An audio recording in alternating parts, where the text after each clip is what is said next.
Oke, di sini ada beberapa referensi gimana sih kalau kalian masih bingung kayak kayak mau buat suatu acara terus pengen menggunakan tenda tapi kayak nggak tahu nih ukurannya gimana, ukuran yang tepat, takutnya kekecilan, takutnya kebesaran, ya kali kan ngundang 100 orang tapi masang tendanya 1 hektar kan itu kayak lowong banget, bisa-bisa dijadiin lapangan bola juga di situ kan. Jadi di sini saya menyajikan ukuran-ukuran yang bisa digunakan oleh para viewers sebagai tolak ukur dalam menggunakan tenda. Dalam menggunakan tenda.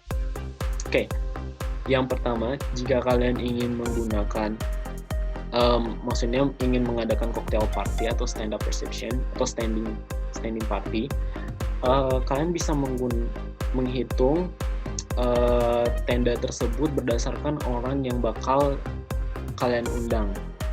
Jadi asumsikan per orang yang kalian undang itu mempunyai space sebanyak 0,5 meter persegi.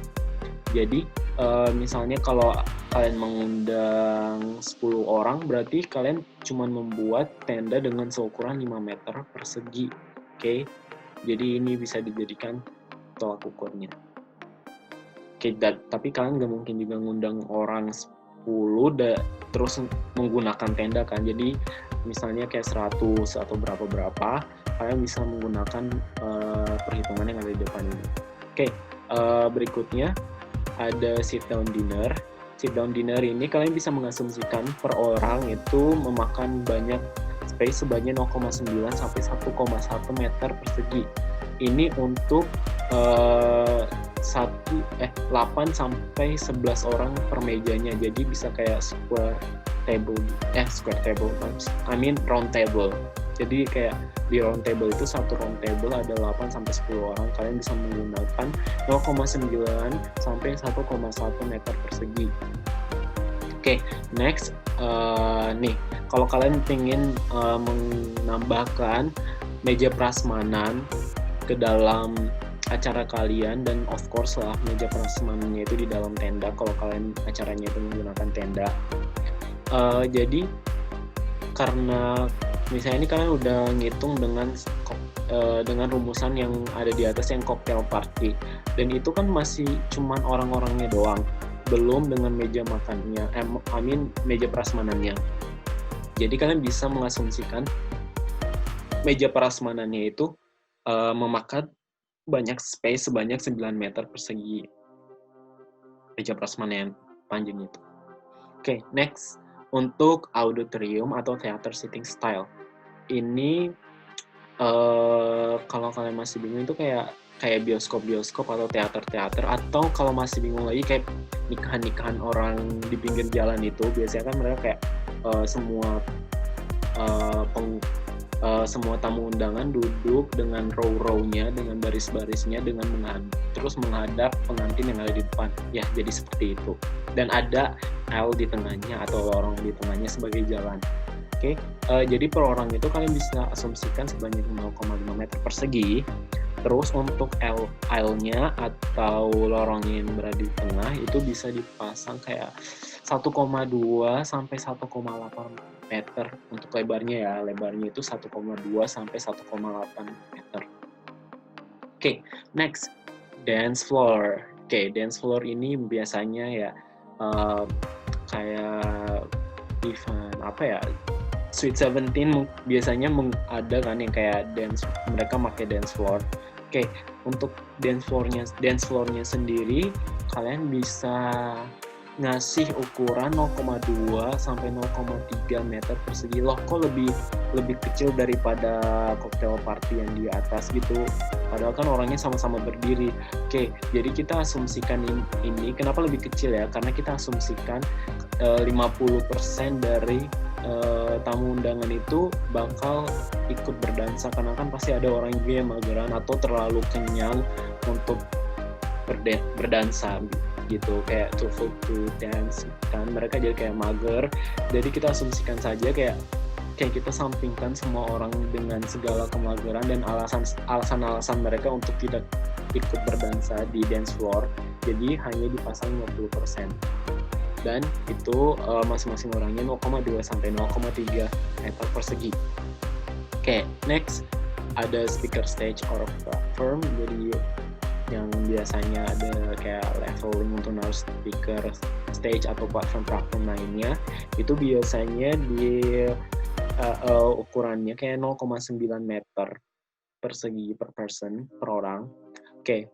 Oh, here it is. Jadi misalnya kalau kalian mau buat ada bandstand-nya, waduh udah kayak nonton film Hannah Montana nih, kayak di scene dimana ada Taylor Swift tampil di film itu. Jadi kalian bisa karena kebutuhan masing-masing aliran musik itu berbeda, jadi saya bakal nerangin 2 aliran musik yang biasa dipakai oleh event-event ya. Jadi karena masing-masing aliran musik itu berbeda kebutuhannya, kayak alat musik yang digunain itu apa aja, personil juga berbeda jumlahnya. Jadi untuk electronic rhythm music instrument itu per musisinya dipasang space sebanyak 2,5 meter persegi. Itu udah include kayak gitar, bass, keyboard, and etc. dan lain-lain gitu ya. Terus habis itu aliran musik kedua adalah akustik. Itu udah kayak brass, woodwind, strings. Itu 1,3 meter 1,3 meter persegi. Kok akustik itu lebih sedikit space-nya dibanding dengan electronic rhythm music. Jadi kalian bisa lihat lah di situ kayak akustik itu kayak kebanyakan kan alat musiknya itu kecil-kecil daripada yang electronic rhythm music yang harus punya stand, dan juga notabene alat musiknya itu lebih besar daripada akustik. Jadi di sini maka di buku The Book Special Event Production and Resources itu mereka ngasih standar seperti ini 2,5 dan juga 1,3. Oke, next. Nah, saat membangun sebuah tenda, ada beberapa hal yang harus kalian pertimbangkan. Contohnya seperti, kalian harus survei dulu lapangannya. Nah, saat kalian survei itu apa aja yang harus kalian perhatikan? Kalau misalnya tempat yang kalian itu cukup besar, kayak untuk menampung semua yang kalian udah rencanakan nih, kalian udah tuh harus bisa kayak mulai berimajinasi di situ. Oh ya, nanti di sini ada panggung, di sini nanti ditaruh meja, terus di sana ada aisle-nya atau lorongnya, di sini untuk loading out catering, jadi nggak bakal ngeganggu si tamu undangan. Di sini lantai dansanya, di sini barnya, di sini kursi, and bla bla bla bla bla bla, yada. Dan di situ saat survei lapangan ini kalian udah harus membayangkan. Oke, terus lokasi hidran kebakaran, in case something happen lah ya, meskipun amit-amit bakal terjadi, tapi kalian harus tetap mempertimbangkan ini. Misalnya kalau amit-amit kayak buffet table kalian itu yang api-api kecilnya itu tiba-tiba membesar, dan kalian nggak ada hidran kebakaran di situ dan sumber airnya pun jauh, kalian bakal gimana gitu kan? Kalian bisa nelpon pemadam kebakaran, tapi pemadam kebakaran kayak nggak langsung one call away gitu kan, kayak langsung sekali telepon Pak ada kebakaran dan langsung kayak magically happen langsung ada di situ, nggak kan? Jadi kalian harus kayak adalah tindakan pertama untuk menanggulangi acara yang di situ. Terus habis itu kayak parkirnya di mana. Terus habis itu kalau misalnya damkar datang, dia bakal parkir di mana. Terus habis itu pas loading in, loading out itu mobil cateringnya bisa masuk nggak, bisa diakses nggak. Terus fasilitas kamar kecil ada nggak. Kalau misalnya kalian kayak di situ nggak ada fasilitas kamar kecil, kalian bisa kok nonton di video teman saya si Tony, nanti bakal disediain linknya, atau kalian bisa scroll di Creative People dan juga saat kalian survei lapangan, kalian juga harus kayak mempertimbangkan jalan yang ada di situ tuh kayak minimal 3 meter di seluruh lokasi yang ada di sekelilingnya. Karena kenapa? Karena itu untuk akses si damkarnya itu mobil damkar, mobil pemadam kebakarannya. Oke, ini dari sebelumnya, hal yang sebelumnya saya jelaskan. Jika permukaannya itu tidak rata dan menimbulkan masalah nih buat loading in dan loading out-nya si catering dan juga tempat duduk dari tamu-tamu undangan, kalian itu bisa menggunakan optional leveling atau flooring. Leveling itu kayak dinaikin dikit ya, terus flooring, jadi bisa tambahan lah. Oke. Nah, nggak mungkin kan kalau misalnya kalian ngadain sebuah event, kalian nggak tentuin waktunya. Dan setelah itu kalian juga harus mempertimbangkan forecast kayak ramalan cuaca. Misalnya pada saat itu kalian mengadakan event kayak udah nentuin tanggal, udah disebar semuanya, tiba-tiba forecastnya ramalan cuacanya itu hujan. Wow, kayak wah gila nih, nggak mungkin dibatalin juga eventnya. Nah, seperti yang tadi, kalian bisa ngakalin dengan pemakaian gutter, jadi tenda kalian nggak bakal runtuh. Terus habis itu, tapi gimana dong kalau misalnya percikan dari samping? Ya kalian tinggal nambahin side walls juga kan, dan itu nggak bakal ngurangin nilai estetika dari tenda kalian. Terus habis itu kayak time of day-nya, misalnya event kalian itu malam, terus kalian nggak pasang lampu, itu gimana?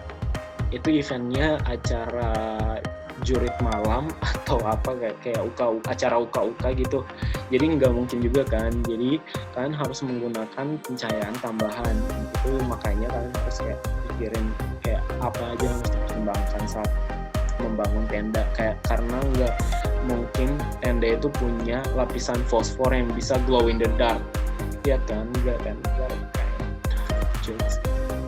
Next, instalasi.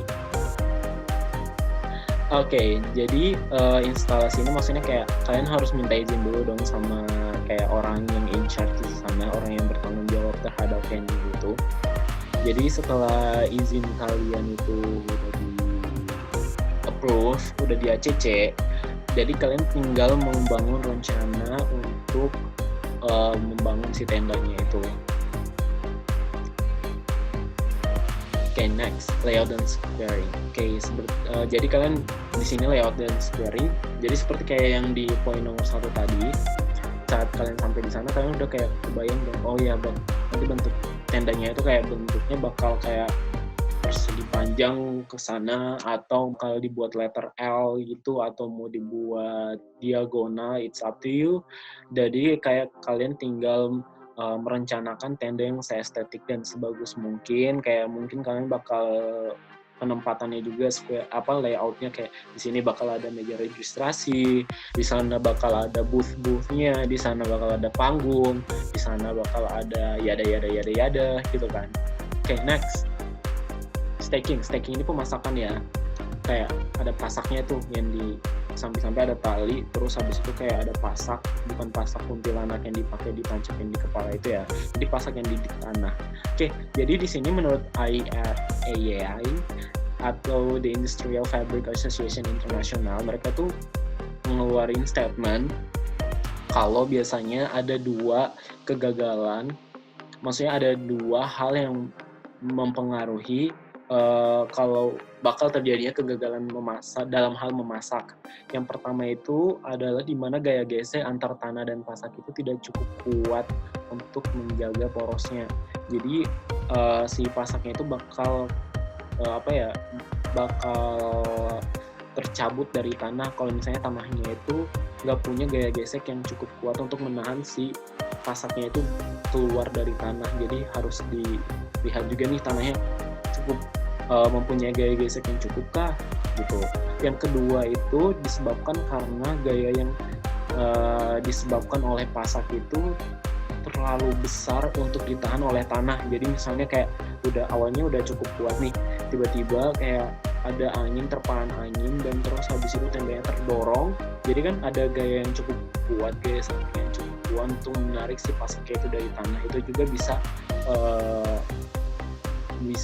mengakibatkan tercabutnya pasak gitu. Oke, udah selesai materi yang saya bawakan untuk kalau kalian misalnya mau tahu hal-hal yang berkaitan dengan event dan juga vendor-vendor yang kalian perlukan di event, kalian bisa cek video-video teman-teman saya yang ada di Creative People ini juga. Di situ ada banyak hal yang bakal dibahas. Oke. Dan terima kasih telah menonton. See you. Jangan lupa share, comment, and likes down below.